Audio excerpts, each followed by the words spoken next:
Jeremy must have overslept. Numb, with a pleasant lethargy, he felt good. Suddenly, memories of the night before came back to him.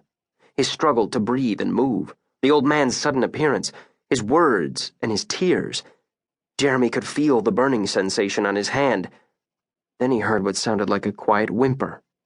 Fear tingled his consciousness, and he opened his eyes to look for the old man. He sat up abruptly, and flashes of light shot through his spinning head. He wasn't at the hospital anymore. He was back in the room where he had first woken up. The whimpering stopped. He took stock of his body, trying to understand his presence in this bed, and stopped cold.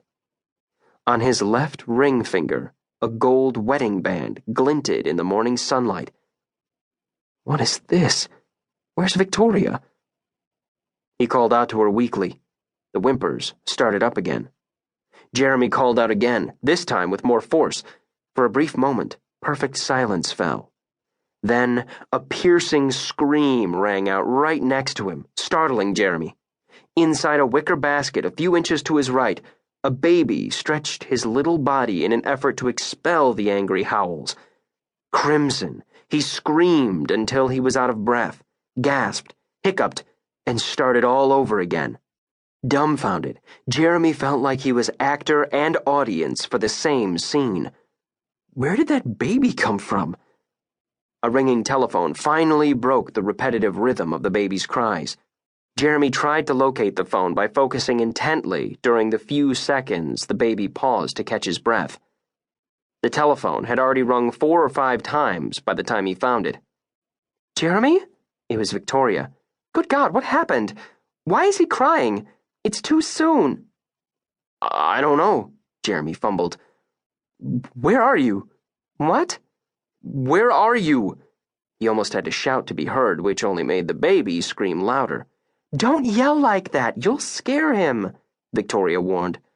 I'm at the gym. I just finished my class. Oh my goodness, he needs to settle down, little monster. Put the telephone next to his ear.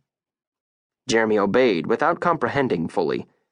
He didn't hear what Victoria said, but the baby grew quiet. His eyes seemed to be searching for the origin of the voice. Then finally, he fell completely silent, still trembling with hiccups, his skin clearing slowly. There, Victoria said with satisfaction. His mommy's voice made him happy. If he cries again, pick him up. I'll be back in 10 minutes. Happy birthday, my love. Jeremy thought he was going crazy. Victoria hung up, and he stood there, frozen on 2 heavy legs, unable to take his eyes off the telephone. The same nightmare. I wake up on my birthday and part of my life has vanished. This time I'm married. I have a child. Is this some kind of joke? The baby started crying again, bringing Jeremy out of his trance. The screams irritated him. They interrupted his thinking about this new crisis. Jeremy hesitated to pick him up. What do I care about this kid? Jeremy grumbled out loud, immediately regretting his hostility. I don't even know how to hold a baby. Jeremy finally moved to pick up the little boy. His tiny head fell back abruptly. Jeremy vaguely remembered a tip he'd once heard and placed a hand under the baby's neck for support. He leaned the baby against his shoulder and felt the little body stiffen under his fingers with each cry. He hesitantly paced back and forth across the few feet that separated the bed from the bathroom door. The baby hushed. Jeremy remembered the electric calendar from his last awakening and walked over to the wall. The photo of Essaouira had been replaced with a picture of the Russian cross bridges in Lyon. He'd spent the first years of his life there after his parents left Morocco. The day and the month were the same, but the year had changed. May 8th, 2004. 2 years? 2 years since I went to the hospital. 2 years I can't remember. 2 years evaporated. Tears suddenly slid down his cheeks, emptying the lump in his stomach. At that moment, a key turned in the front door lock. Victoria came in. She had changed. Her hair was shorter, cut into a bob, her features transformed.